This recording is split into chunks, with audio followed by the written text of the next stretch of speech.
assalaamu calaykum ku soo dhowaada channelka cabdicasiis boodle marka aad dhimato waxaa la weriyey in ruuxdaada ay ku sii baaqi ahaan doonto jidhkaaga dhinaciisa sida barkintaada iyo sariirtaada hareeraheeda waa goormase wakhtigaasi waa marka lagu dhaqaayo iyo marka lagu kanfaayo labadaba marka lagu soo aasayo ruuxdaadu waxa ay dib ugu soo laabanaysaa jidhkaaga kadib marka qabriga lagu soo dhex jiifiyo lagana soo tago marka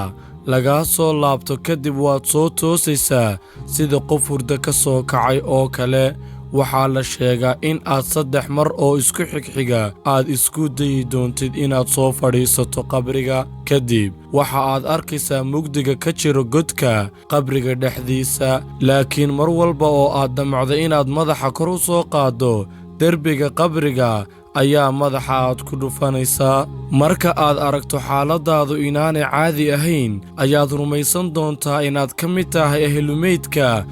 asxaabulqubuurka meesha ku cusub wax yar kadib waxaa kuu iman doona 2 malag ee kala ahaa munkar iyo nakiir kuwa oo loo wakiishay keliya inay qabriga dadka ku su'aalaan 3 su'aalood oo keliya waxa ay ku weydiin doonaan ma aha baasaboorkaaga dhalashada ama lacag ee keliya waxa ay ku weydiin doonaan waa rabbigaaga diintaada iyo rasuulkaaga sallallahu calayhi wasallam 2 mid ayaad noqonaysaa mid ka jawaabo oo liibaana iyo mid ku dhaca su'aalahaas oo khasaara kadib waxaa lagu wadayaa goob lagu magacaabo xayaatul barsakh waxa ay leedahay goobta 2 albaab mid waxa uu ku sii jeedaa jannada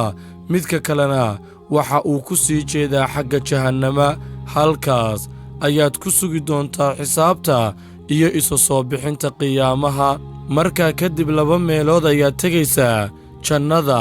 ama naarta allah naga badbaadiye sidoo kale maalmaha qaar